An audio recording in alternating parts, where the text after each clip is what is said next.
nossos pais e observamos o modo de vida deles a fim de imitá-los. E não é bem gracioso quando um filho, ele imita seu pai, ou uma filha imita sua mãe?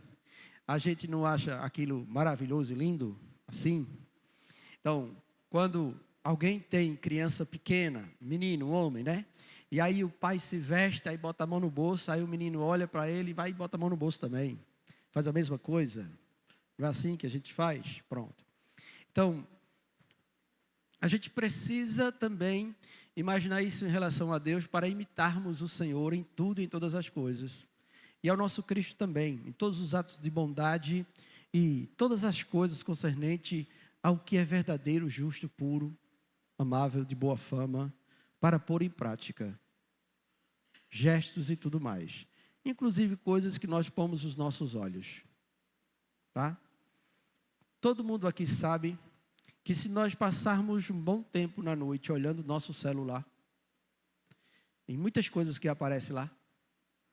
Quando a gente vai deitar, essas coisas começam a rodar na nossa cabeça, ser trazidas à memória. Isso é próprio da nossa própria carne, fazer isso, deixar isso registrado em nós, tá bom? Aí imagine um cristão que gosta de filme de terror, ver aqueles bichos saindo assim, cheio de sangue, com os dentes pontiagudos, bichos feios, horrendos, né? Enchendo sua mente com isso. Aí, olhe para o Espírito Santo de Deus que está dentro de você, olhando você, se deleitando nestas coisas, enchendo sua mente com isso, esperando o próximo episódio do lobisomem, ou do Fred Krueger, ou eu não sei os outros que eu não assisto esses negócios, mas tem um de uma serra também, não é? E outras coisas mais. Você já imaginou o Espírito Santo sondando nossa mente e a gente cheio desses negócios na nossa cabeça? Experimentando esses negócios assim, psicodélico demais. Como seria mais gracioso se ele observasse, na nossa mente tivesse pensamentos puros de bondade, pensamentos em como ajudar o outro a crescer, ou pensamentos acerca de você contemplar sua própria casa, perceber a realidade de alguma dificuldade e desejar agir de modo a consertar aquilo, orientar nossos filhos, conversar com eles sobre as coisas espirituais e celestiais, assentado à nossa mesa e tudo mais. Eu estive lendo um livro chamado A Prática da Piedade e vi assim que antigamente os irmãos crentes, eles tinham esses hábitos que eu acabei de falar para vocês. De cedo da manhã, contemplar o Senhor e agradecer a Ele porque Ele concedeu o fôlego de vida para você estar presente nesse dia. Porque a palavra de Deus diz isso. A palavra de Deus nos diz que nele subsistem todas as coisas. Se nele subsistem todas as coisas, isso inclui eu e você. Concorda com isso? Também diz em Atos que nele nós existimos, nos movemos e respiramos. Nosso ir e vir é concedido por ele. Isso que nós estamos fazendo naturalmente, inspirar e expirar, provém dele para nós. E se a gente tem hoje a alegria de estar junto com os nossos familiares, foi porque ele nos concedeu isso. Isso deve estar presente na nossa mente, cotidianamente. Porque poderia ocorrer de que ele não permitisse mais você estar nesse mundo. Ele levar enquanto você está dormindo, não é? Poderia ou não poderia? São essas coisas que a gente precisa ocupar a nossa mente e agradecer a Deus por isso. Também poderia ser que a gente não pensa sobre isso, mas é uma realidade para nós. Vocês lembram que a primeira carta de João diz que o Senhor nos guarda em Cristo e por conta disso o maligno não nos toca? Nós sabemos da existência de demônios no mundo. E a Bíblia diz que esses demônios estão ao nosso derredor, procurando ocasião para nos devorar. Nada, senão o Senhor, poderia ter impedido dele vir sufocar você de noite, ou aparecer e assombrar você. Podia ser que um vulto preto viesse perturbar o seu sono, ou tirar o seu fôlego, ou tentar tirar o seu fôlego. Mas o Senhor não deixou. Aí, estas realidades estão presentes na Escritura. E isso é que a gente precisa ponderar. Também fala sobre como nós nos portarmos decentemente. Para as mulheres tem orientação sobre isso, para os homens também. Como nós devemos ser manso, brando, ter quietude no coração. Todas estas coisas estão presentes. E estas coisas são respeitáveis, são de boa fama. Porque quem não admira alguém que é educado? Não é? Quem não elogia e sente alegria em alguém que é cordato, que tem domínio próprio, que sabe ponderar em suas palavras e nas suas argumentações? Tudo isso. Quem não já se admirou de alguém que se porta decentemente, não é? Quem não já olhou uma mulher bem vestida caminhando na rua e viu o diferencial dela para as outras que seguem a insensatez do mundo, mostrando coisas que não deviam, exibindo-se demais, tentando chamar a atenção para mostrar uma beleza que não é tão bela assim. Mas a palavra de Deus fala sobre isso para nós. Fala que nós devemos manter a nossa mente cheia destas coisas. E quem mantém a mente cheia destas coisas, vai ficar livre de outras. Não é? Fica livre de outras. Quais são essas outras? Uma delas é do medo. Tá bom? Do medo. Muitas pessoas têm medo de muitas coisas, porque a mente está carregada de coisas tristes, desastrosas, conflitantes, aí ficam com medo. Tem medo, sentem medo, se apavoram de medo por qualquer circunstância que apareça diante de você. Outra coisa que você se livra é eu vou chamar de complexo, tá bom? Complexo de insatisfação. Parece que nada satisfaz. Entendeu? Tem uma casa, mas não está contente com ela. Tem comida, mas não está satisfeito porque tem. Reclama de tudo. Entendeu? Até se você pegar uma roupa e botar num canto errado, é motivo de uma briga do tamanho do mundo.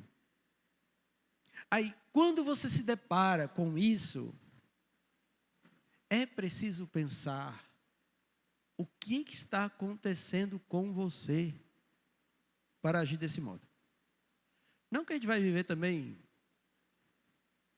como bagunça ou coisa parecida, não. Mas nós já temos, irmãos, idade suficiente para termos uma mente equilibrada a ponto de contemplar estas coisas todas. Até peripécias de nossas crianças, não é?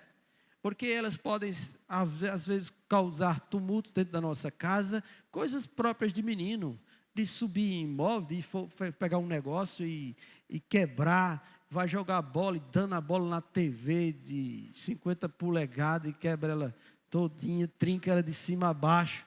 Aí você, pronto, vai matar o menino porque ele fez isso e etc e tal.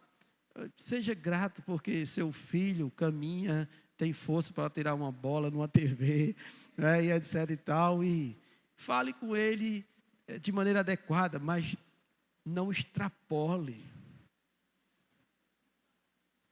Não fique com pesar no coração porque não tem isso ou aquilo. Seja grato a Deus pela vida. A palavra de Deus diz: se alguém tem o que comer e com o que se vestir, estejam, pois, alegres. Nós temos Deus, irmãos. Vocês sabem quem é Deus, irmãos? O Criador de tudo isto. Nós temos Ele. E Ele diz que cuida de nós, irmãos. Então, o que pode ficar perturbando nosso juízo, nossa mente? Para que nos afligirmos de tal modo, se tudo está no controle de Deus, irmãos? Todas as coisas estão no controle de Deus. Isso deve ser colocado sobre a nossa mente, de tal maneira que isso venha a trazer regozijo e alegria, mesmo em meio à realidade da nossa degeneração ao longo do tempo. Porque é isso que nós temos. Esse tabernáculo aqui, que nós estamos vivendo hoje, o nosso corpo, ele foi ordenado a ele envelhecer e chegar a óbito, voltar ao pó. E ninguém vai poder mudar isso. Mas não é o fim, irmãos, é? Não é o fim, irmãos. Por quê? Porque aquele que veio diz que quem crê nele tem a vida eterna, ainda que morra, viverá eternamente. E a gente vai receber um corpo muito mais gracioso e glorioso para vivermos eternamente com o nosso Deus. Essas coisas devem ocupar a nossa mente. Isso é ocupar coisas que existem em louvor. E a gente precisa trabalhar isso. Tá bom? O grande número de pessoas com ansiedade, com pânico e com depressão é porque suas mentes não estão ocupadas, sendo ocupadas com estas coisas que devem estar presentes na mente de cada um. Tá bom? Quando nos desviamos da palavra, quando olhamos para as coisas do mundo e as concupiscências da carne, a soberba da vida e a concupiscência dos olhos adentram na nossa mente, elas começam a nos afligir. Porque a gente começa a ficar inquieto por cobiçar e desejar. É desenvolvido dentro de nós o interesse por estas coisas acima do normal. Aí o que é que vai acontecer? Você vai se frustrar.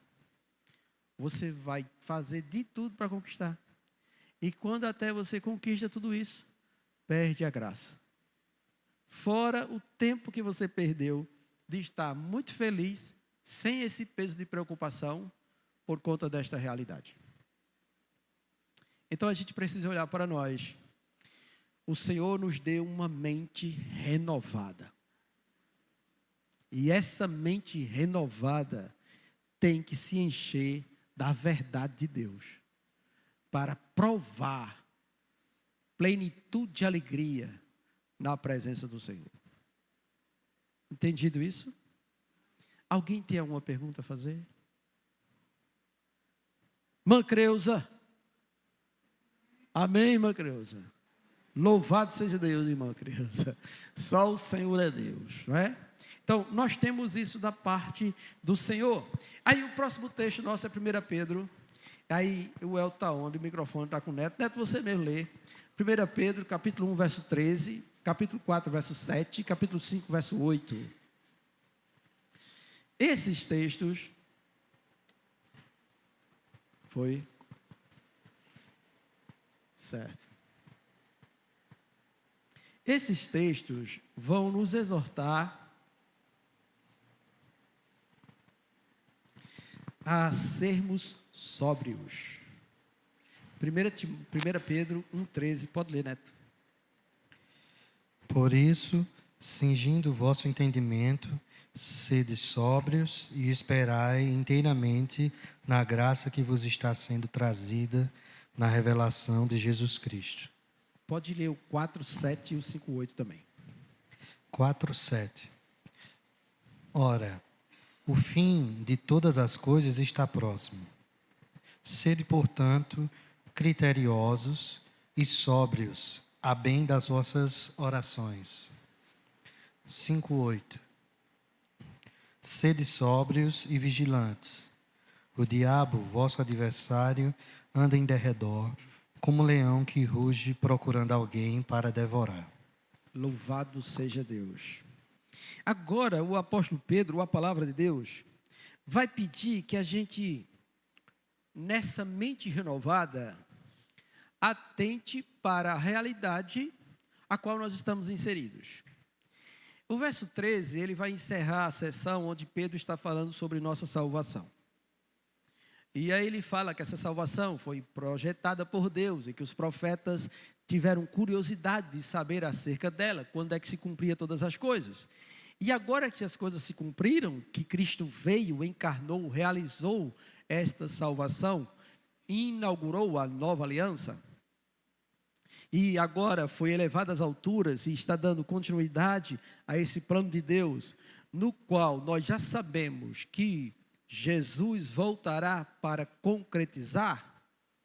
Eles, olhando para isso, sejam sóbrios e atentem para isso, esperando inteiramente nessa graça que vai ser trazida na manifestação do Senhor Jesus. É como se ele estivesse assim, dizendo: não tire da sua mente esta realidade. Você foi alcançado e salvo com este propósito, de participar do estado eterno. Então, não se mate aqui, não se doe totalmente aos seus projetos aqui, até porque você não sabe se amanhã você vai estar aqui. Então, o que adianta a gente construir um império todo, se dá o máximo para isso, não estarmos servindo a Deus, adorando a Deus, nos entregando inteiramente a Deus, se você sabe que isso tudo vai ter um fim, não é? E a gente sabe pelo próprio discurso do Senhor Jesus Cristo. Ele disse: não junteis tesouros aqui, juntem no céu. Foi ordem dele para nós isso. Pastor, eu não vou trabalhar e não vou ter... Não é isso. Eu estou dizendo que você pode ser conduzido a viver, porque a palavra também diz isso, Paulo também orienta isso: trabalhe, tenha sua manutenção, compre seu lugarzinho, fique satisfeito com isso, dentro em breve você vai ser levado à presença do seu Senhor. Então é isso, tão somente isso. Não queira demais, mas pense nisso, seja sóbrio e espere inteiramente nessa manifestação do Senhor Jesus Cristo, porque nossa pátria está reservada nele, no céu. No céu. Tá bom? Aí ele fala sobre isso novamente no capítulo de número 4, onde ele diz claramente: o fim de todas estas coisas está próximo. Então, sejam criteriosos a bem das vossas orações. Vejam o que estão pedindo a Deus, tá bom? Peçam a Deus para ficar firme. Peçam a Deus para ser santo. Peçam a Deus para continuar assim adorando a Deus, vivendo para a glória de Deus no restante de dia que você tem ainda sobre a terra. Porque daqui a pouco tudo isso vai findar. Tá bom? Tudo isso vai findar.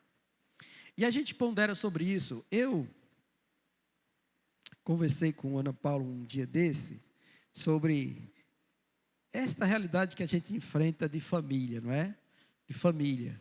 Aí a gente tem assim, olha só o que a palavra de Deus diz: que o filho deixa pai e mãe, une-se a sua mulher e ambos tornam-se uma só carne. E vão. Constituem uma nova família e vão, não é? Pelo menos o padrão é esse que a gente tem. Aí, uma mãe tem o seu bebê, o tempo padrão é 9 meses no seu ventre, né? Tempo padrão, 9 meses no seu ventre. Aí ali ela tem todo o cuidado, tem todo o relacionamento, aí sai o bebê. Aí ele começa a crescer. Pronto. Aí eu falei que a média de convivência que eles permanecem conosco, tá? é de 20, 25 anos. Depois eles casam e vão embora. Pronto. Se a gente viver 100 anos, isso quer dizer que eles só estão conosco 1/4 da nossa vida. Somente. Somente. Aí, quando a gente olha para isso, isso parece que passa voando, irmãos. Daqui a 1 ano e pouco, a outra minha filha vai casar e vai embora. Não é? Vai acontecer com você também, Cristina. Não é? Não chega não. Amém. Pronto, mas aí a gente aflige a nossa alma por conta disso. Mas não é verdade que isso vai acontecer? Isso vai acontecer, vai suceder? Bem, no bem comum vai suceder, tá bom? Vai suceder. E aí você vai ficar separado deles. Também na nossa realidade espiritual, nós temos alguns anos aqui na terra. Daqui a pouco a gente vai ser levado também. E comparado à eternidade, isso é que é pequeno mesmo. Não é? Isso é que é pequeno, irmãos. É uma mini gota de uma gota de vida comparado à vida eterna. É isso. É isso. Então a gente precisa olhar para essas coisas. Ele fala sobre isso. Olha, o fim de todas as coisas está próximo. Está próximo. Isso é relembrado a nós todo o tempo. Está próximo. Daqui uns dias, né, Creuza? Creuza vai para a glória. Amém, Creuza? Louvado seja Deus, né, Creuza? Quer ir para a glória ou não quer, Creuza? Nós quer, né, Creuza? A gente quer, não é, Creuza? A gente não quer ir para a glória? Ó, Marina também está ali, com os cabelinhos brancos. Daqui uns dias vai para a glória também. Vanderlei também. Eu também. Beto também. Né, Beto? É ou não é? É tão assim que parece que não quer ir. Mas é a realidade da palavra de Deus, irmãos. E a gente não pode tirar isso da nossa mente, tá bom? Nossa mente renovada nela por isso. Aí, você imagine as palavras do apóstolo Paulo, dizendo que ele desejava partir para estar com o Senhor, o que é incomparavelmente melhor. Não é assim? Lá em Apocalipse capítulo 14, acho que é 14, fala que bem-aventurado aqueles que morrem no Senhor, porque descansam de todas as fadigas presentes nesta era. Acabou-se. Ali é alívio. Paz sem fim. Desfrutada pelos santos que creem no Senhor. Não é verdade, Beta? É ou não é, Beta? Olha aí, Beta. Mas às vezes a nossa mente fica, não quero ir agora não.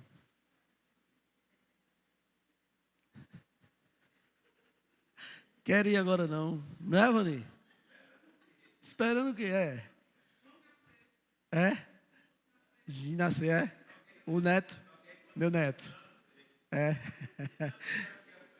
Ai. Não é? Eu não estou dizendo, tá bom, que Deus não pode conceder estas coisas a nós, tá? O que eu estou dizendo é que a nossa mente deve estar ciente disso e estar em paz com isso. E a outra realidade que ele fala sobre nós estarmos aqui, mas de olho nessa questão espiritual, é sobre a realidade do diabo. Ele está presente no mundo e ele está querendo realmente destruir ou acabar com a nossa vida. Ele diz que nós devemos ser sóbrios e vigilantes, porque o diabo, nosso adversário, ele é nosso adversário, irmãos. Ele anda em derredor como leão, que ruge procurando alguém para devorar. Então, nós não podemos também ser negligentes quanto a isso. Ele está armando ciladas, ele está investindo contra nós, ele está desejando derrubar você. Todo dia. Todo dia ele investe contra você. Todo dia ele vai usar alguém, vai usar uma situação para fazer você desistir de caminhar com Cristo, de agradar a Cristo, de viver para a glória de Cristo, de ocupar sua mente com as coisas espirituais. Ele vai fazer de tudo para impedir você de dobrar os seus joelhos e orar. Ele vai fazer você desacreditar da oração. Ele vai tentar retirar a palavra que está penetrando no seu coração. Ele está disposto a fazer todo o esforço, dia e noite, para devorar a nós. Tá bom? E a gente precisa ser sóbrio e vigilante. Não é? Outro dia eu estava falando isso com a liderança, acerca de prestar atenção em todas as coisas que a gente vai fazer. Hoje à noite, temos um batismo. E nós sabemos que o diabo está furioso com isso. Tá? E ele vai tentar investir de alguma forma para que alguém não se batize. Ou até que não seja realizado o batismo. Tá bom? Mas a gente tem que orar a Deus, pedir que Deus tire toda e qualquer investida do maligno contra nós, do nosso caminho. E assim também na família, irmãos. Ele vai investir para destruir sua família, seu casamento, suas relações interpessoais entre sua parentela. Ele vai fazer isso, porque é praxe dele fazer isso. Ele é maligno, tá? Ele é maligno desde o princípio, e ele vai querer destruir a nossa vida. Então a gente precisa estar atento a isso, tá bom? Prestar atenção a isso. Nossa mente também deve se ocupar com isso.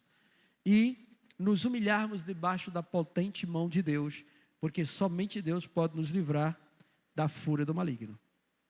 Tá bom? Somente Deus pode nos livrar da fúria do maligno. O nosso último texto, 1 Coríntios capítulo 11, verso 28. Anne. 1 Coríntios 11, 28. Que cada um examine a si mesmo, e assim coma do pão e beba do cálice. Esse texto, todo primeiro domingo, nós lemos ele na celebração da ceia do Senhor, não é? E aí, Paulo pede que cada um possa olhar para si mesmo, ter a capacidade de examinar a si mesmo, para participar da mesa do Senhor, ou da ceia do Senhor, a fim de que não participe de modo indigno, trazendo condenação para si mesmo. Esta é a realidade. Então, outra maravilhosa dádiva de uma mente renovada é essa capacidade de você olhar para si mesmo e você perceber que tem algo em você, ou uma situação que não está em conformidade com a vontade de Deus e que você precisa resolver. Tá bom? Nós não tínhamos esse constrangimento forte como temos quando nós somos regenerados. Possa ser que alguém tenha algum remorso de alguma coisa que cometeu, mas quando você é um crente no Senhor, e você sabe que o que você fez ou está fazendo não está de conformidade com a vontade dele, isso inquieta o seu coração. E para que não haja condenação sobre nós devemos estar constantemente nos examinando. E isso só faz quem é crente mesmo. Tá bom? Só faz quem é crente mesmo. O crente olha para si, sabe, Deus fala, o Espírito Santo revela, e aí então você fica inquieto, não pode ser assim. Então você vai se prostrar, vai orar, vai pedir perdão, vai se arrepender. Se precisa de reconciliação com alguém, vai buscar se reconciliar. Deus me deu uma oportunidade, não pode mais continuar desse mesmo jeito. Isso não deve ser assim. Tá bom? Não deve ser assim. Em hipótese nenhuma deve permanecer assim. E eu sei que existe uma dificuldade ainda muito grande em muitos irmãos, principalmente na questão do perdão, né? E da volta dos relacionamentos de amor fraternal que deve existir no meio da igreja do Senhor Jesus Cristo. Porque nós ainda não somos totalmente governados pela palavra do nosso Senhor. Tá bom? E a gente precisa ser totalmente governado pela palavra do Senhor. Eu espero que um dia a gente chegue a esta maturidade espiritual. Não é? Para que conflitos e qualquer desavença que aconteça no meio de nós seja totalmente extirpado. Não somente porque houve uma conversa e houve um pedido de perdão, mas que haja uma sinceridade no fundo do coração. Que seja de verdade, entendeu? Que o Senhor nos ajude a isso, não é? E Ele não deixe o amor dele esfriar em nosso coração. Porque muitas vezes, tá bom, quando acontecem estas coisas, nós ficamos indiferentes e não queremos nos aproximar, não é? A gente percebe isso quando acontece uma discussão, por exemplo, entre jovens. Lá nos agrupos deles, uma pessoa se desentendeu com outra, aí já diz assim, não, vocês não podem ficar assim, aí tal, aí, certo, me perdoe, não sei o que e tal, certo. Aí o outro vai e diz, eu quero mudar de agrupo. Eu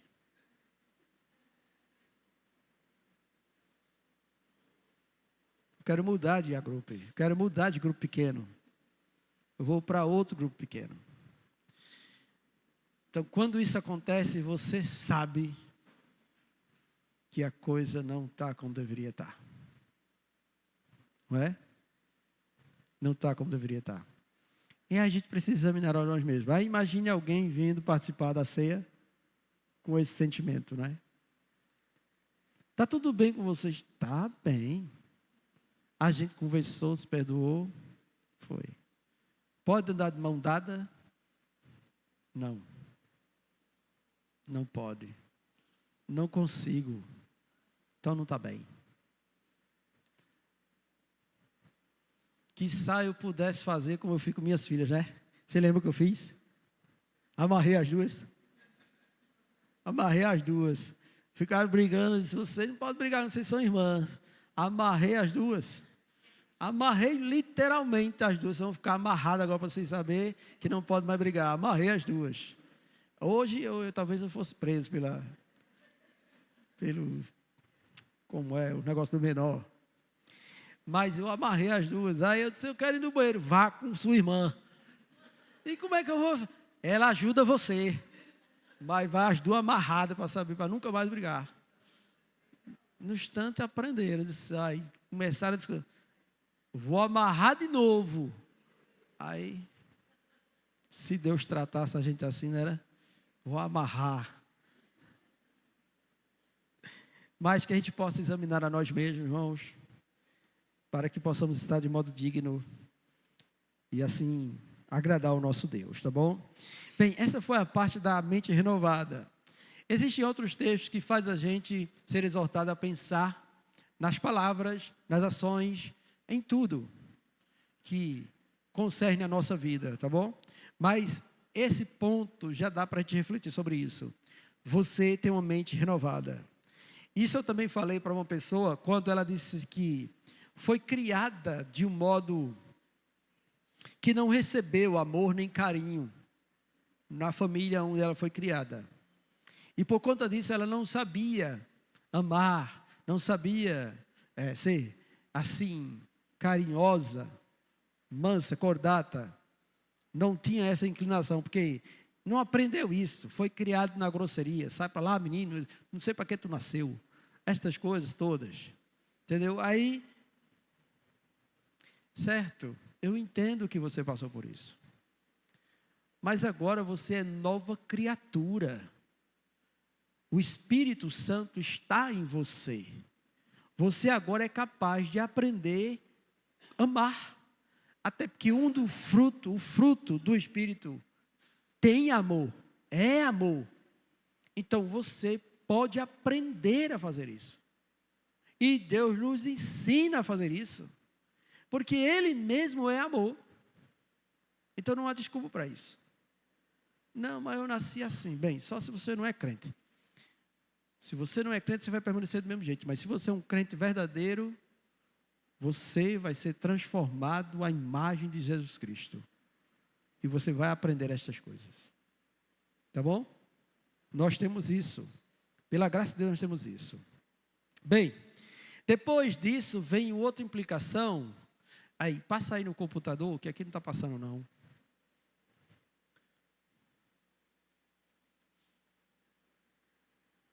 Isso. Que é o autossacrifício. O que é isso, né? Autossacrifício é algo próprio nosso, é do cristão isso, tá bom? É do verdadeiro cristão auto-se-sacrificar. E o que é que significa, né? Tem o sentido de negar a si mesmo, fazer morrer a sua vontade carnal ou terrena, é ir contra e subjugar suas próprias vontades para submeter a si mesmo à vontade de outro, que no nosso caso é o Senhor. Tá bom? O verdadeiro auto-sacrifício é voluntário e envolve amor. Auto-sacrifício. Eu falei uma vez aqui sobre as mães que têm isso para com seus filhos, né? Elas se auto-sacrificam para o bem dos seus filhos. E elas fazem isso de forma voluntária e amorosa, porque querem o bem dos seus filhos. Pronto. Na nossa vida cristã, nós devemos fazer isso também em relação ao nosso Senhor. O auto-sacrifício. Morrer para si mesmo e viver para Deus. Então, o que importa não é mais as minhas vontades, mas a vontade do Senhor. A vontade do Senhor. O que importa não é o meu gosto, mas aquilo que o Senhor deseja para mim. Isso é o que importa. E a gente tem que estar com isso bem firmado. Assim a gente vai conseguir subjugar essa natureza pecaminosa que ainda existe em nós.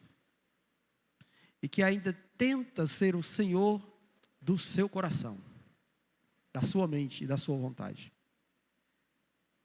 Então a gente precisa entender que isso faz parte da vida do cristão. Até porque, segundo esses textos aí, tá bom? Pode passar, Daniel. Pronto.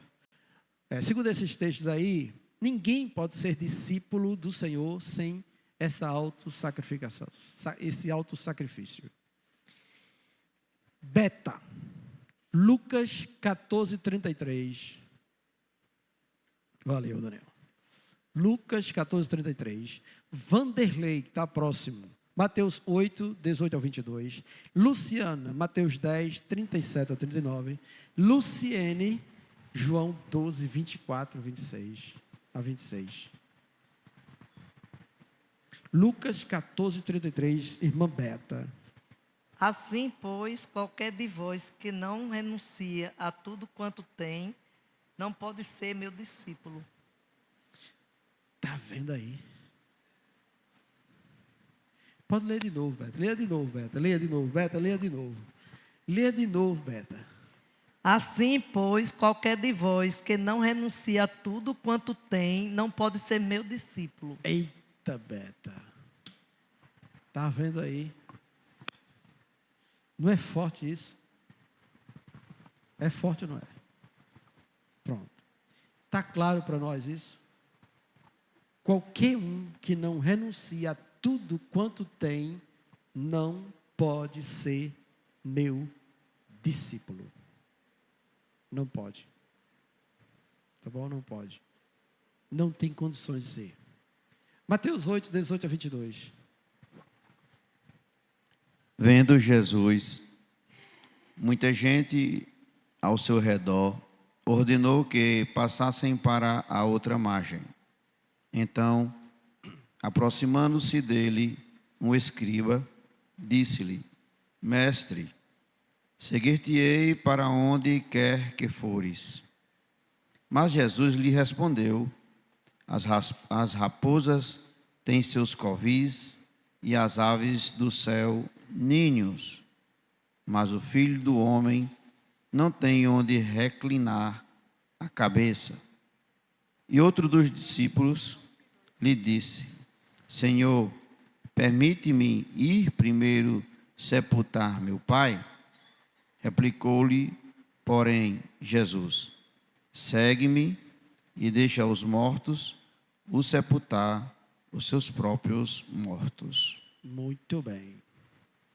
Veja como é sério isso de ser um crente, não é? Um verdadeiro discípulo do Senhor.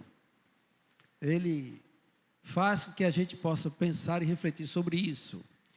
No primeiro personagem do escriba, talvez ele tenha se encantado, porque era um escriba. Um escriba era alguém que transcrevia a lei do Senhor, então ele tinha muito conhecimento da lei, por conta de que fazia isso habitualmente. E, obviamente, deveria saber alguma coisa, porque de tanto transcrever, a gente vai acabando guardando na cabeça certas coisas, né? Só que agora ele estava diante do autor desta palavra, recebendo as instruções desse autor. Ele deve ter ficado tão empolgado e tão maravilhado com o que estava ouvindo, que então disse: eu vou seguir esse homem aí. É parecido conosco na nossa fase de escola, quando a gente encontra um professor fenomenal. Entende? Quando tem aquele professor top, que sabe passar um assunto que encanta o nosso coração, e a gente diz: eu quero ser que nem ele. Não é? Fica doido para ser que nem ele. É alguém, puxa vida, parecido com quem é mestre de jiu-jitsu, não é? Que o menino fica, eita, ele sabe jiu-jitsu, mas aí quer ser igual a ele. Então, foi essa a ideia desse escriba quando viu Cristo expondo as Sagradas Escrituras. Mestre, eu vou seguir o Senhor. Aí ele, olhando para ele, disse: então preste bem atenção. As raposas têm os seus covis, as aves têm os seus ninhos, mas o Filho do Homem não tem onde reclinar a cabeça. É como se Cristo estivesse dizendo assim: você está disposto a perder tudo que você tem para ser meu discípulo? A deixar de lado tudo? Porque um escriba fazia parte de uma classe de elite, não é? E que tinha seus bens e seu status. Mas a partir do momento que ele fosse seguir Cristo, ele ia ser perseguido, caçado, injuriado, talvez apedrejado, como os outros discípulos foram. Talvez tivesse os seus bens tomados pelo Estado. O espólio dos seus bens, como diz o livro de Atos, não, Hebreus, que eles ficaram felizes por saber que estavam sendo fiéis a Cristo, mesmo perdendo tudo que eles tinham. Tudo que eles tinham. Dispostos até a morte para isso. E nada deve se interpor entre o crente e o seu Senhor. Nós devemos estar dispostos a entregar a nossa vida a Ele, para fazer a vontade dEle.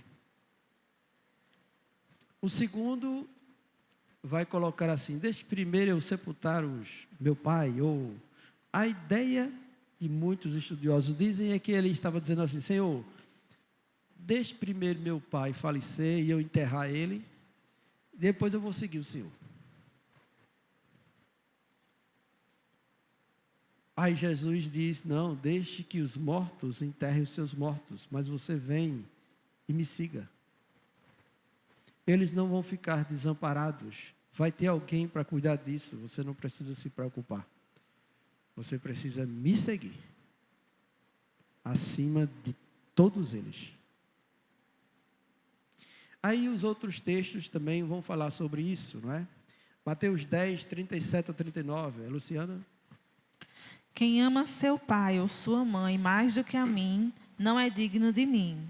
Quem ama seu irmão ou sua filha mais do que a mim, não é digno de mim. E quem não toma a sua cruz e vem após mim, não é digno de mim. Quem acha a sua vida, perdê-la-á. Quem, todavia, perde a vida por minha causa, achá-la-á. Muito bem. Está aí umas palavras que são fortes para nós. Mas foram ditas pelo nosso Senhor Jesus Cristo, não é? Quem ama pai, seus familiares, mais do que a mim, não é digno de mim. Jesus está dizendo isso. Quem ama seus familiares mais do que a mim, não é digno de mim. E quem quiser achar a sua vida, tem que perdê-la. Mas quem perder a sua vida por minha causa, achá-la-á. Não é forte isso? Muito forte. Mas vocês acham que a gente ainda é muito cheio de gosto? É ou não é? É, Terezinha? Tu acha? Cheio de gosto? A gente é cheio de gosto? É, não é? Já imaginou a gente deixar de servir ao Senhor porque tem que fazer outra coisa que a gente gosta? É, né, Terezinha? Deixou, não deixou? Depois você se arrepende. Ainda bem que a misericórdia de Deus é grande. Não é? Mas não tem isso? É, tem isso. Tem gente que coloca certas coisas acima de estar servindo a Deus. E diz assim, não, eu não deixo isso aqui por nada. É minha alegria. E mesmo se o Senhor chamar para fazer alguma coisa naquele dia, ele não vai. Porque ele tem aquilo como seu hobby predileto. É aquilo que ele se satisfaz. A gente precisa rever isso verdadeiramente, não é? A gente precisa rever isso verdadeiramente. Se a gente serve mesmo a Deus ou se a gente tem essa vida auto-sacrificada em prol do nosso Senhor. Para que seja cumprida a vontade dEle, não é? A gente precisa disso. Pensar sobre isso. Eu não quero pôr julgo sobre ninguém, mas há muita gente que tem certas coisas e que pratica certas coisas e que não deixa essas coisas por nada, nem para servir ao Senhor, se for requisitado. Não é? E a gente percebe isso nas vezes que um ministério ou outro precisa de seus membros para estar atuando e de repente o membro diz, não posso não, porque hoje eu tenho isso para fazer. E eu não venho. Então não dá para me vir. Vamos marcar outro dia. Tá certo. Eu entendo. Deus também entende. Mas você não está entendendo. Servir a Deus, morrer para si, viver para Ele, é o chamado do cristão. É o chamado do cristão. É aquilo que há de estar governando nossa mente, nosso coração, acima de todas as coisas. O Senhor Jesus Cristo. Tá bom? O Senhor Jesus Cristo. A gente precisa pensar sobre isso, irmãos. E a gente precisa olhar para nós se realmente isso acontece conosco. Ou se a gente ainda é cheio de gosto. Se for acontecer alguma coisa na igreja e a gente é requisitado, não posso ir não.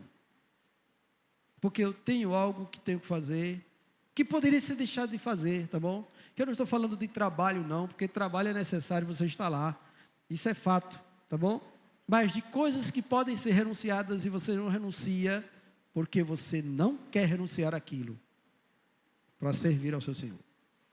Sabendo que Se nós estivéssemos fazendo isso e Deus nos usar para edificar alguém, para salvar uma alma, isso vale mais do que o mundo inteiro.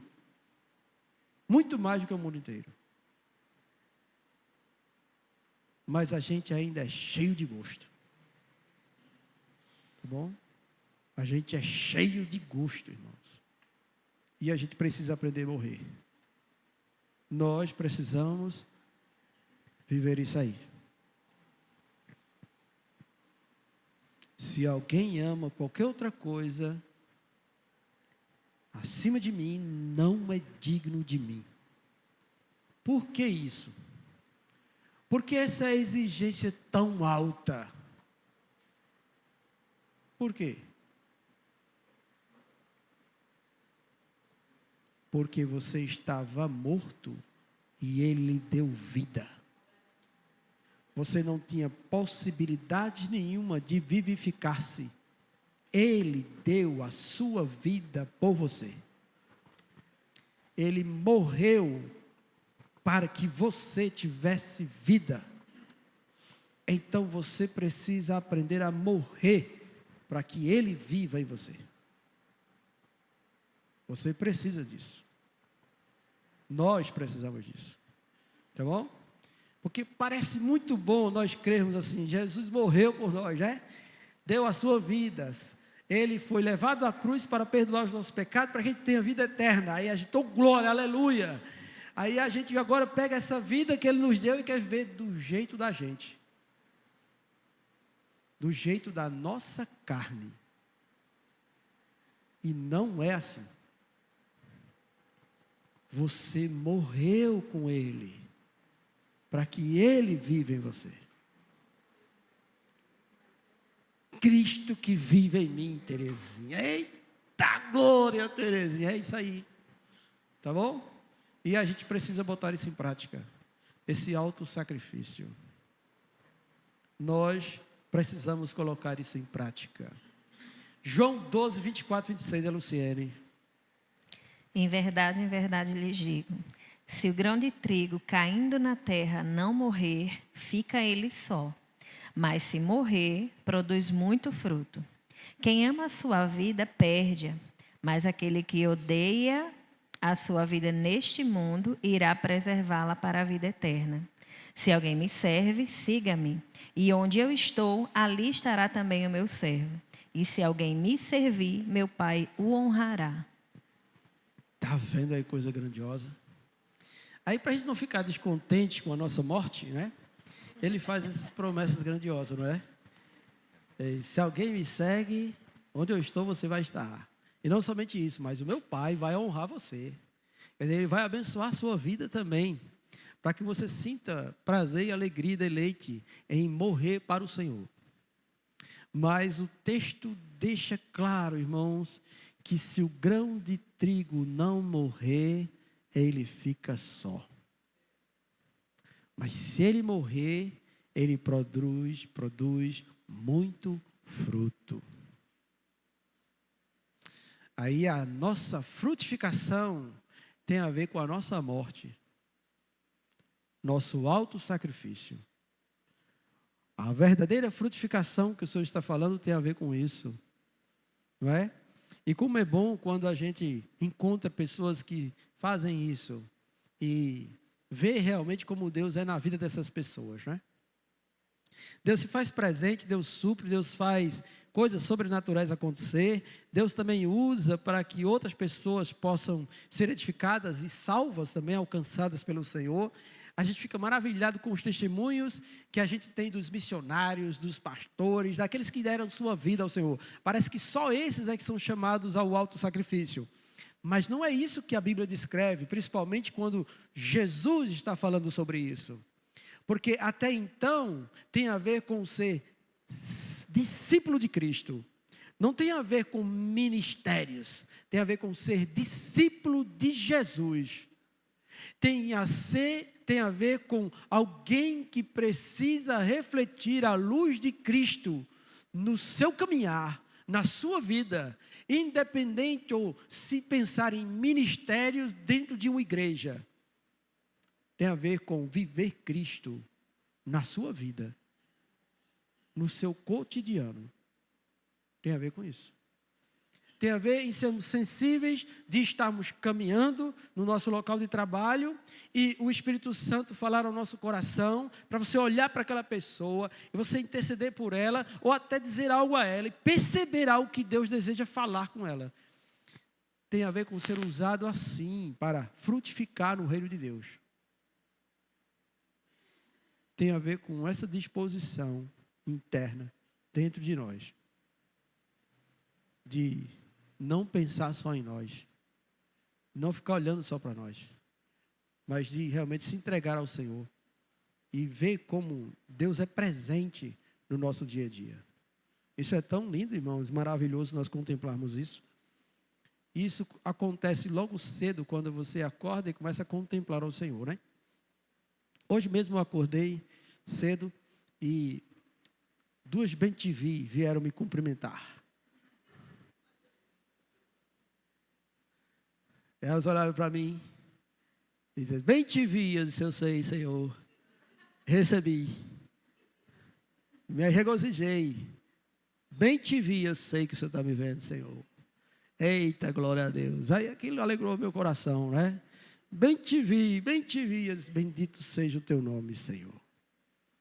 Sei que os teus olhos estão sobre mim. Os teus ouvidos estão atentos ao meu clamor. Não temerei mal algum, porque tu estás comigo. Na noite anterior, eu fui dormir preocupado com a minha saúde, porque tinha esse batismo essa noite, e eu, Senhor, não me deixe ficar enfermo. Amanhã tem algo gracioso a ser feito, me ajude. Aí você acorda de manhã, e o Senhor fala, bem-te-vi. Recebi, pronto. Estou satisfeito, tá bom? Estou satisfeito, Senhor, entendi.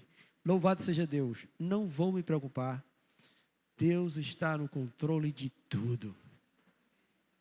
Ele está no controle de tudo. E a gente precisa aprender isso, tá, irmãos?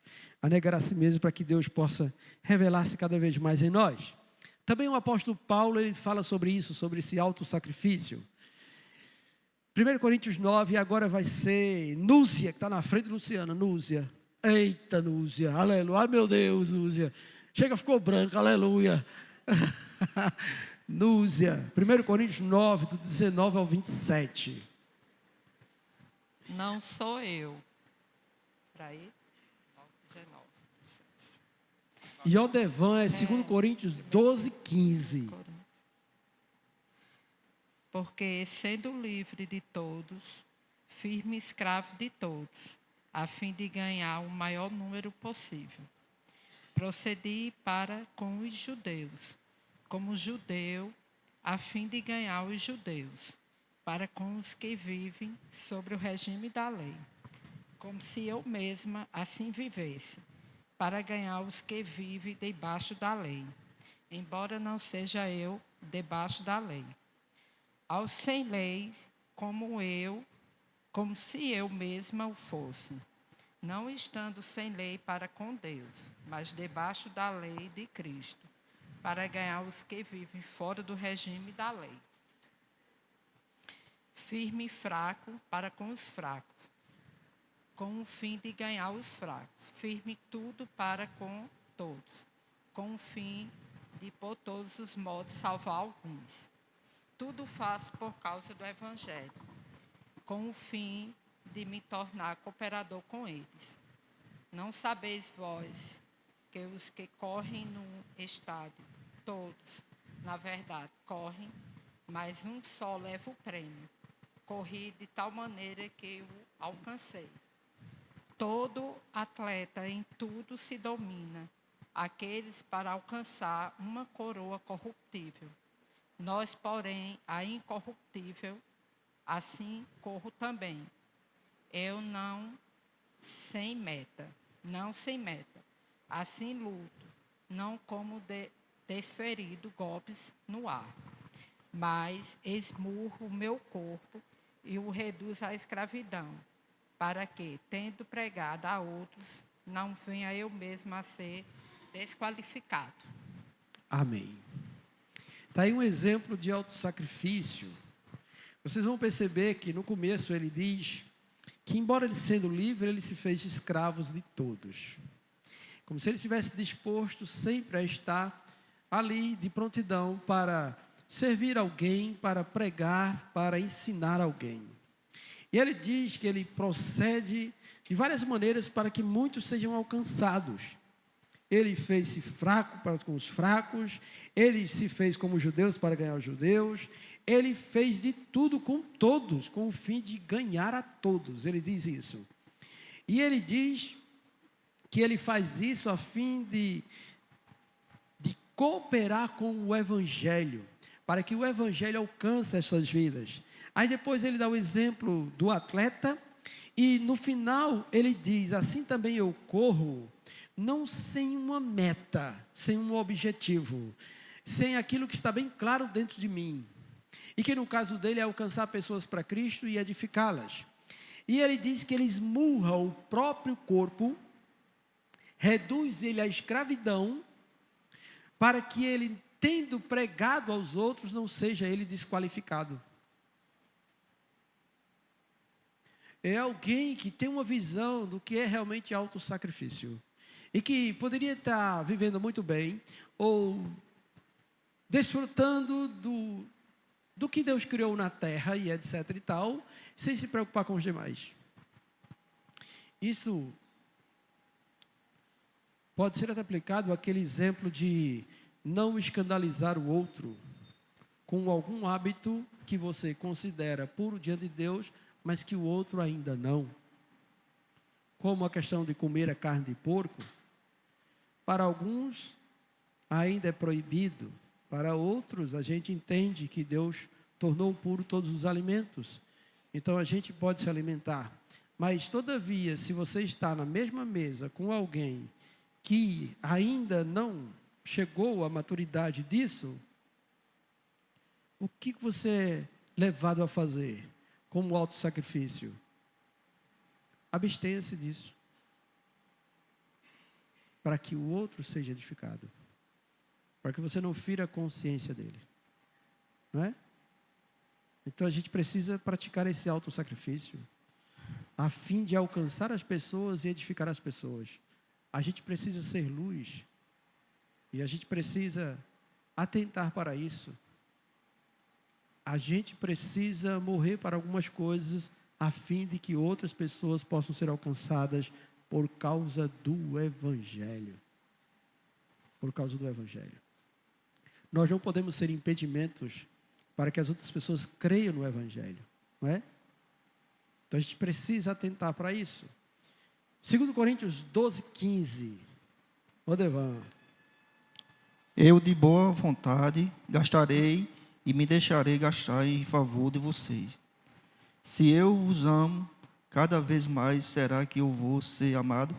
Cada vez menos. Muito bem. Esse texto de 2 Coríntios é grandioso, porque Paulo fala assim, que de boa vontade ele diz que vai se deixar gastar em prol deles, não é? Em prol deles. Aí vocês já passaram pela experiência de tentar ensinar um irmão, e esse irmão ter dificuldade, e às vezes botar empecilho até para aprender? E vocês dizem, eu não vou mais não. Não, ele não quer, eu não vou mais não. E etc e tal.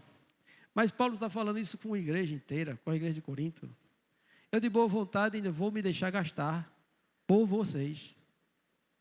Eu vou me deixar gastar por vocês. Eu vou fazer isso.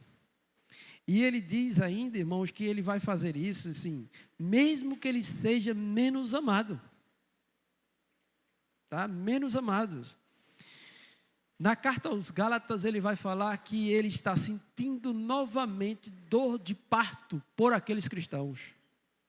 Porque eles estavam caminhando bem e resolveram se desviar. E a gente precisa olhar para isso também. Às vezes é necessário nós sentar com alguém, ensinar a verdade de Deus, e a pessoa resistir, etc e tal.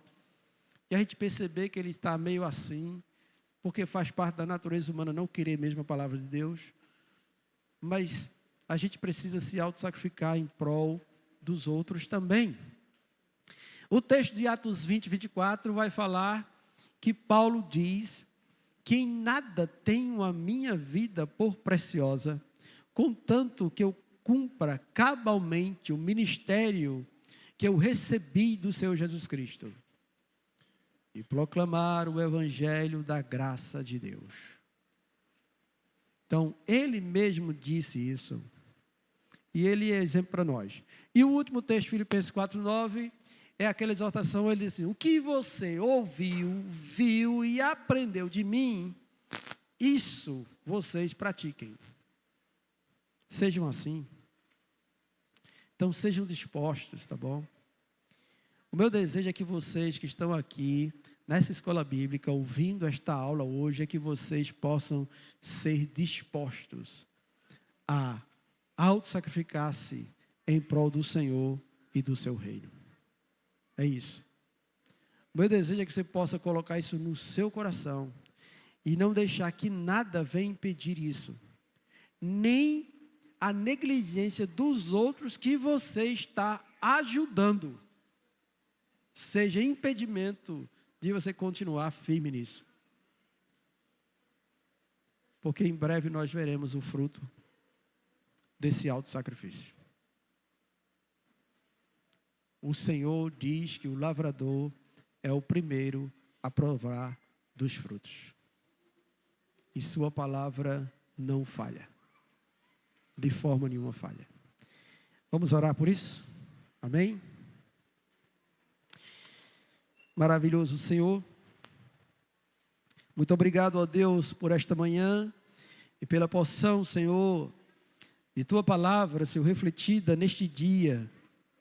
Senhor, faz com que ela seja semeada no mais profundo interior dos nossos corações e que ela transforme verdadeiramente, Senhor, a nossa vida.